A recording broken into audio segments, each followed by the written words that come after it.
Could we see the All Blacks pull off a 7-1 split in 2025, folks? Personally, I don't think it's that likely that Razor opts for a 7-1 split. But does he have the players to do it even if he wants to do it? I bring this up mainly because France have just won the Six Nations and they employed a 7-1 split, and the Springboks have also been a rather successful team in recent years, and they have also... well, they are the first adopters of the 7-1 split. Given that those teams have had success, you can bet your bottom dollar teams will certainly be looking at this as an option going forward. We've already seen, at least if you look at the numbers from the Six Nations this year, there were more teams opting for 6-2 splits, which weren't that common even a couple of years ago. Those have kind of performed the 5-3s in terms of just pure usage. But what about the All Blacks?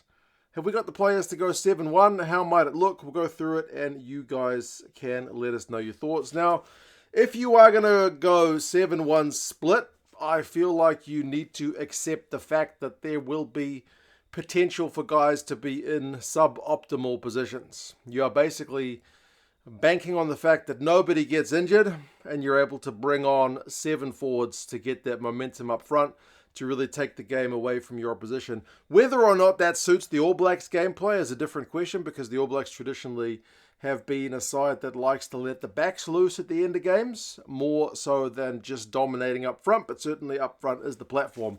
But given that you're going to have some potentially suboptimal positions, if there are injuries, you need guys who are those kind of utility cover. Like if you're looking at the likes of this box, they had Cheslin Colby, who could genuinely cover 9. So he's a winger, one of the best wingers in the world, and he, in a pinch, can cover 9. Is he going to start at 9 for the box? Probably not. But could he cover 9 if needs be? Yes. So the box are happy at times to go 7-1 split without a recognised halfback on the bench. They've also got Kwaka Smith, who's a former 7 specialist, and he's got that elusiveness and speed, agility in his game that he could fill in the back line if needs be. And they've also got Damian Willemse, who basically can play every position in the back line, barring number 9. So they've got these utility guys that if you employ a few of them, you're going to have most of the positions covered. So it is not as risky to go 7-1, but it is always a risk. Other teams like France in recent times, they've got Dupont, who is their starting 9, but they've also deployed him at 10 on some occasions. They've got many utility guys like Ramos can play 10-15, Penaud can come into the midfield, BLBRA can play fullback. They've got Boudillon as a forward who can drop into the back line if needs be. And even England, who don't play 7-1, but like they play 6-2, you've seen them chuck Ben Earl into the back line as well at times. So do the All Blacks have the players like those utility guys, ultra utilities, the kind of Swiss Army knife players to fill in? I think absolutely.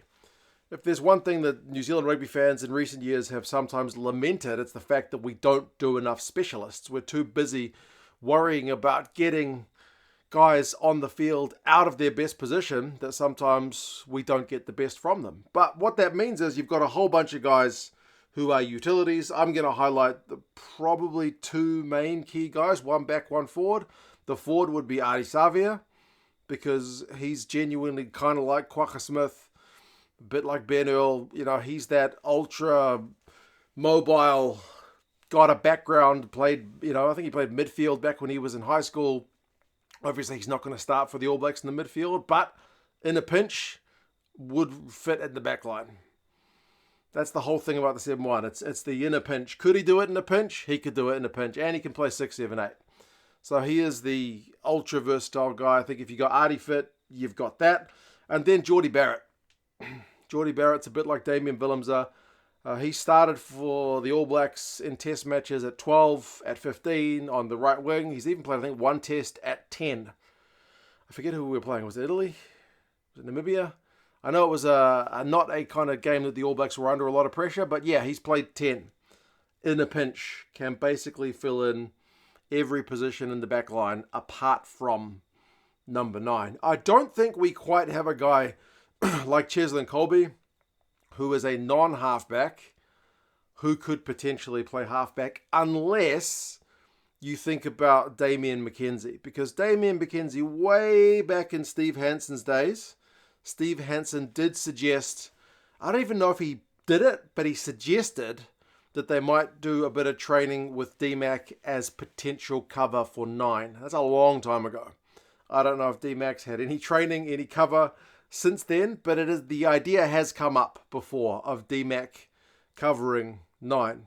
So you could potentially play that card if you want. What has Razor actually said about this? He said it's in the laws. You can do it. The fatigue in the forwards gets high and that they've considered it. But from basically what we've seen in Razor in 2024, he is a very much 5-3 split guy. The kind of very traditional, you got cover for each position. That's been his go-to. And he's had, at times, good success from bringing, guys off the bench. Other games, you would say, other teams have used their bench better against us, and it has cost us. So I do think we've got the players to do it if he wants to, but I don't think he is that likely to do it. Personally, just to have a wee look, like if we have a look at the team that Razor kind of most played in the 2024 season, just by how often he picked guys, you're looking at Tamaiti Williams, Taylor, Lomax as the front row, Scotty Barrett, Tupavai as the locks, Satiti Papali'i and Adi Savia as your back row. I've put in Papali'i at 7 because Sam Cane was the preferred 7, but he is now gone.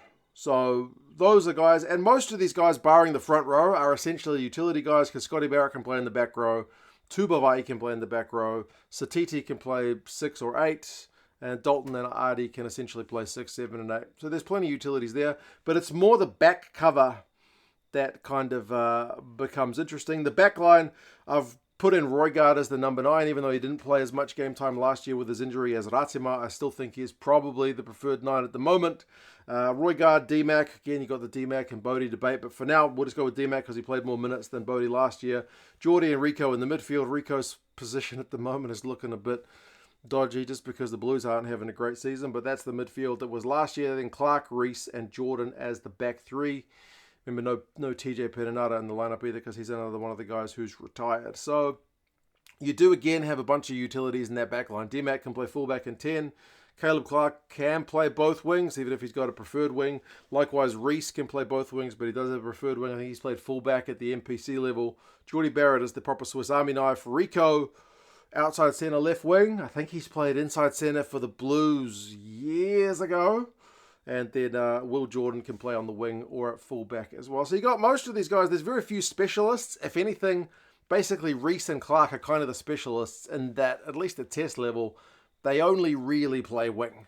So that might be an area where you would have to look at if you were going to bring some other guys in, if you were going to kind of risk the 7-1 split. The bench, based on what we've seen from Razor last year, Almua, De Groot and Newell, Dari, Tuipulotu, Blackadder, and Lakai. I've brought in Lakai because Sam Cane gone and Papali'i promoted. So again, Tuipulotu and Dari are pretty much specialists, but Blackadder and Lakai are more in that kind of utility mold. And if you really wanted to bring in some beef, you could go with like Finau or Tossi.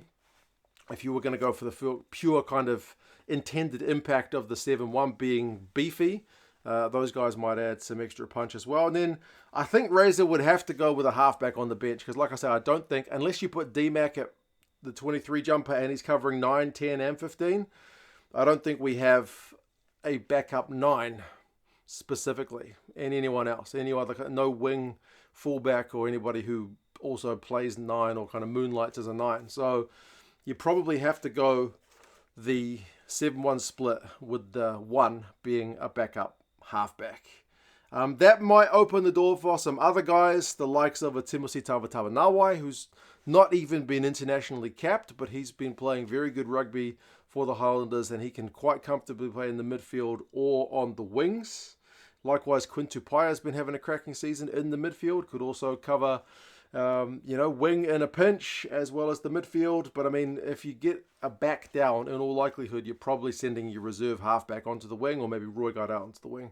But you've got likes of Narawa, who's played centre at NPC level before, and you might have to look at potentially dropping one of the specialist wingers like a Clark or a Reese for someone who's got a little bit more in the kind of positional locker than those starting guys. But yeah, like I said, I don't think it is one that Razor is going to pull the trigger on. But I wouldn't be surprised if he at some point opted for something like a 6-2 split rather than his preferred 5-3, especially with the Box coming to town. When we played them at Eden Park, you can feel a 7-1 split coming from the Box in that game. So that might be one where Razor pulls the trigger on a 6-2. We will kind of have to wait and see. You guys let us know your thoughts. How could you do a 7-1 split for the ABs? Like I said, I do think you probably end up with a halfback on the bench, and I do like the idea of bringing some big units like a Tossi at tight head prop off the bench. But yeah, there are certainly plenty other ways to get it done. You guys let us know your thoughts. Maybe Geordie Barrett starts on the right wing. Not that he's done that for a while, but that opens up a lot more coverage in terms of having Reese or Clark as more of a specialist, and then you can put D-Mac and Bodie 10 and 15. Hey, you guys let us know your thoughts, and I'll talk to you guys again soon. See you later.